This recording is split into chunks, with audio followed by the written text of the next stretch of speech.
Hi guys, welcome back to another edition of Learn the Tarot.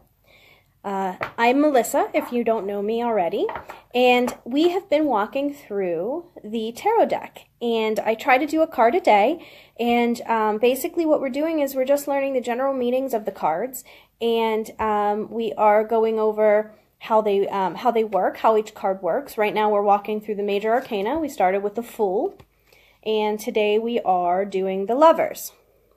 So this is a great card. So I want to start with the mantra. The mantra is, if you have watched the videos before, basically is a little poem that I wrote about the card that I think encompasses the energy of the card itself. So for the Lovers, the mantra for today is: two roads diverged, which path do you take? The way of your soul or the way that you make? Foolish and dangerous or profound regret? The choice was yours, don't you ever forget. So this is the Lover's card, and we've been walking through the Fool's journey, and so I'm going to hold the card up for you again, and I want to read through, and if you have watched the other videos that I've done, we have talked about how the Fool started his journey and how he's walked through and he's met a number of people along his path. So today he's coming up, and the Lover's card is coming up for him. So let's talk about this and what this means for the Fool. All right, so the Fool comes to a crossroad, filled with energy, confidence, and purpose, knowing exactly where he wants to go and what he wants to do.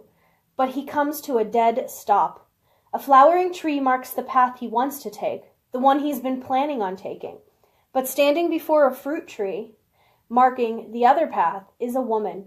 The Fool has met and had relationships with women before, some far more beautiful and alluring. But she's different.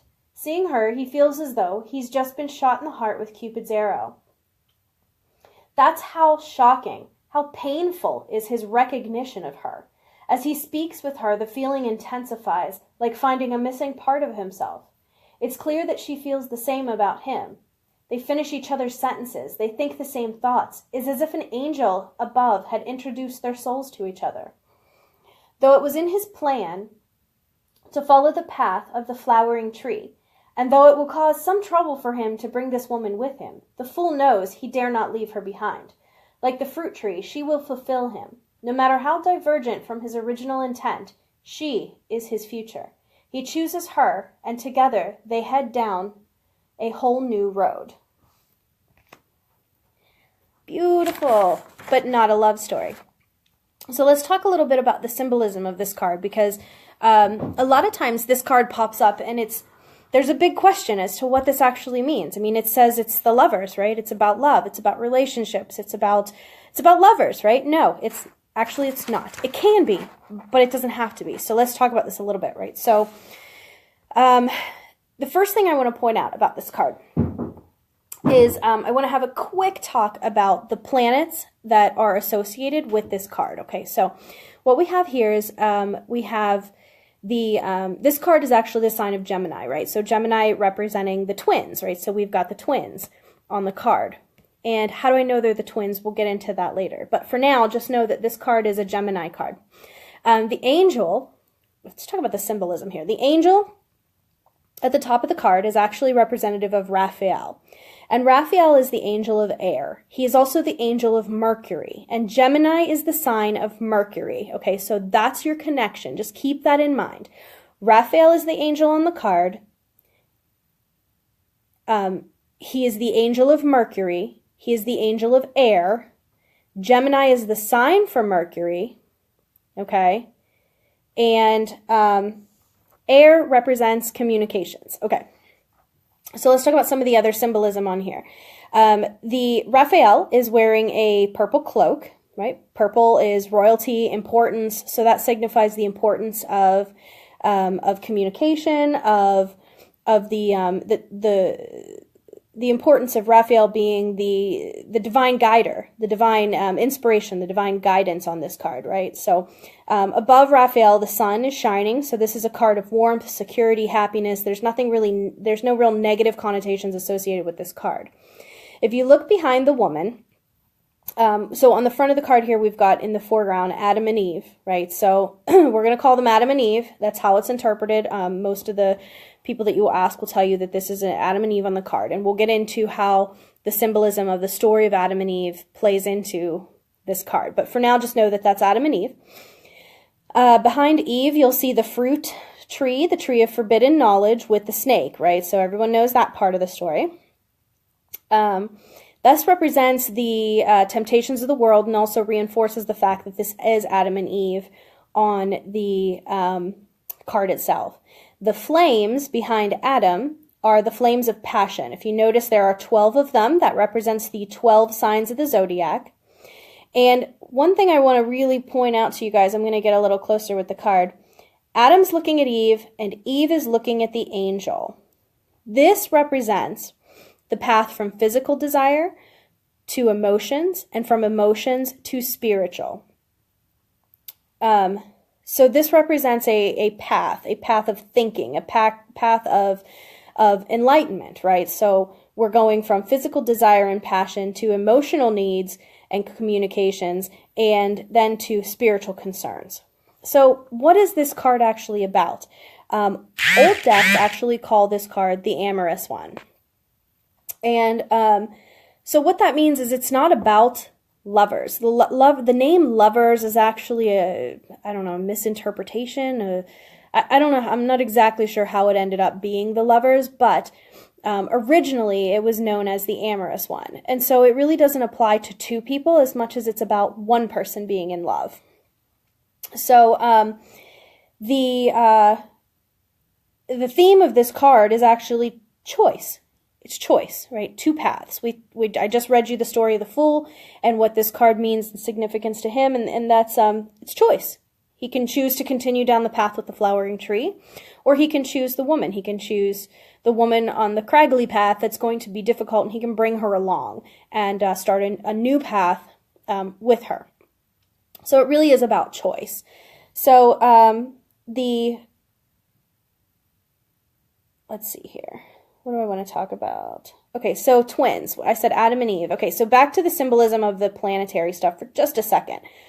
So I mentioned that the angel is Raphael.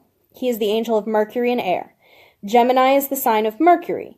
Adam and Eve is Gemini. They are the twins. Eve was taken from Adam. This is why they are the twins on this card. The tree of knowledge indicates that they chose to know each other. So this was not, this was a choice. They made the choice. And so this goes back to this card being about making choices between what your brain knows and what your spirit knows. And so let's talk a little bit more about that. So this card is not about romance and passion. It is about, and think about this, right? So emotions relate to water. Passion relates to fire. This isn't a water card, and this isn't a fire card. This is an air card. Air relates to communications. Communications are directly related to choices. So this is how this card should be interpreted. This is about making, it's about messages, it's about making contacts and making choices. You will see this card pop up in a reading when you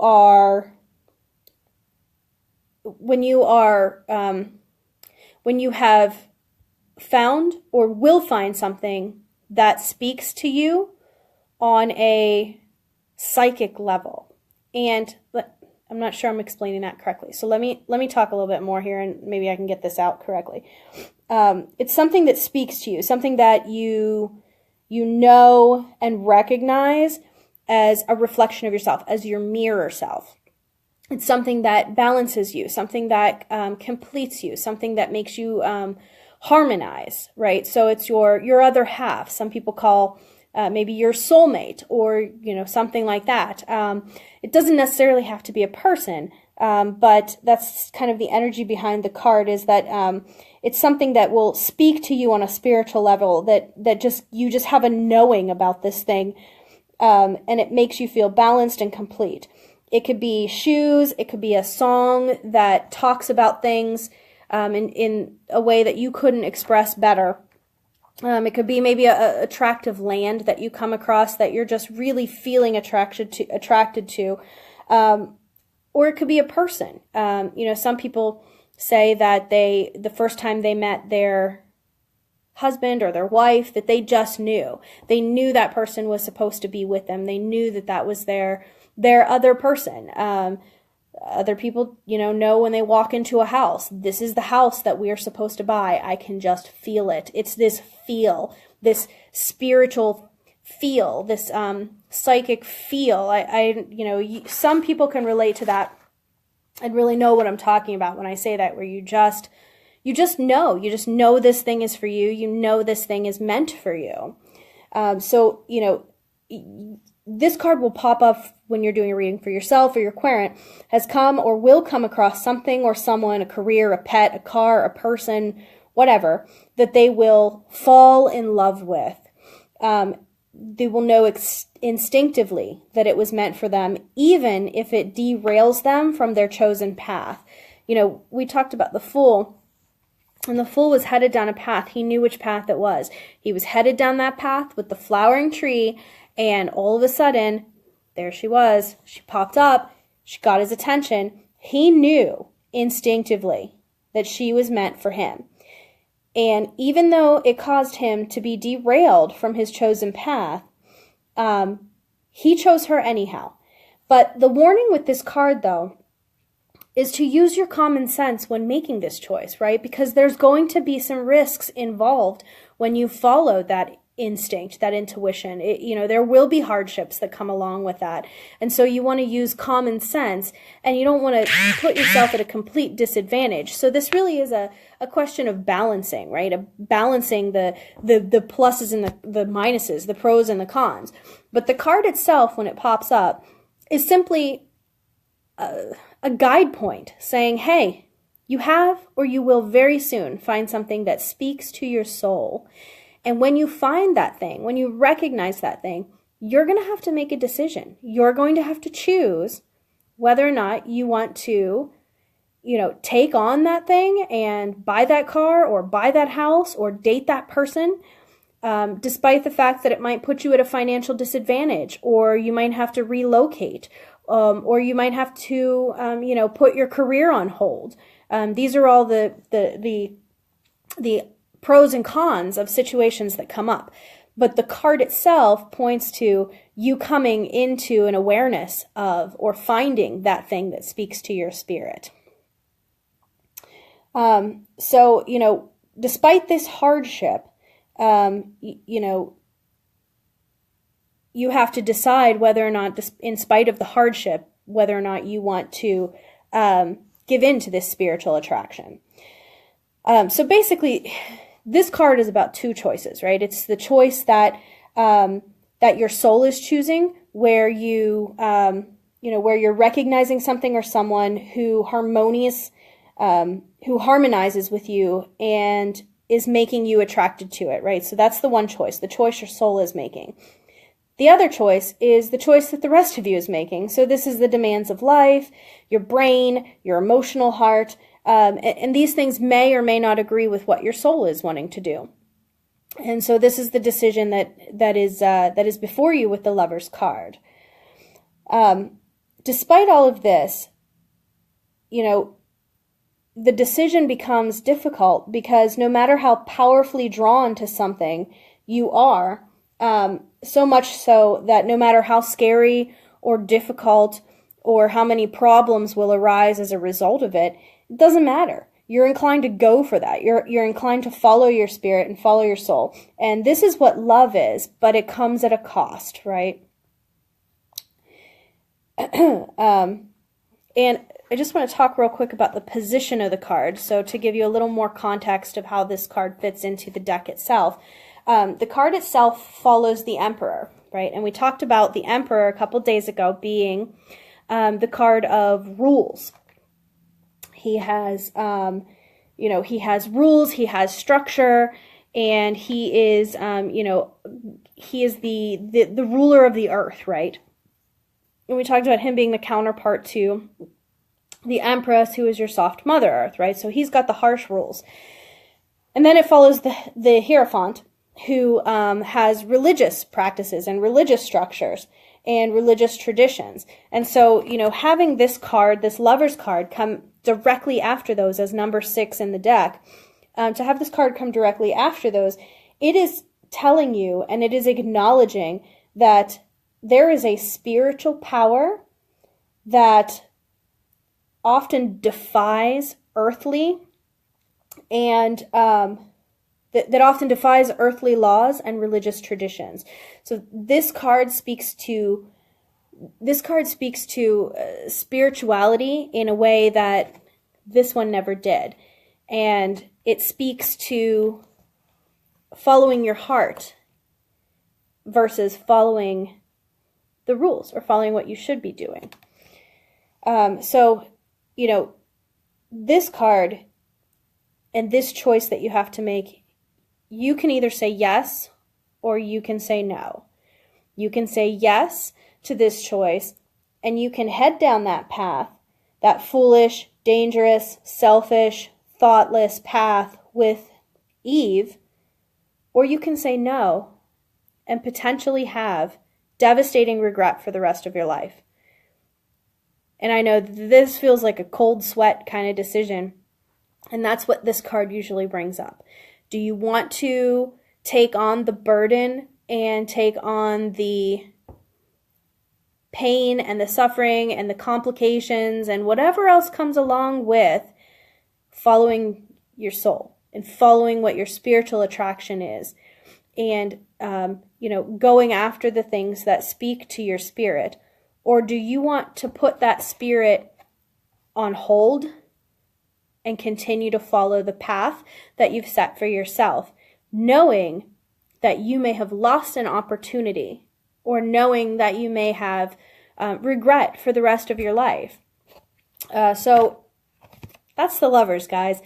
It's not about lovers. It's about choice.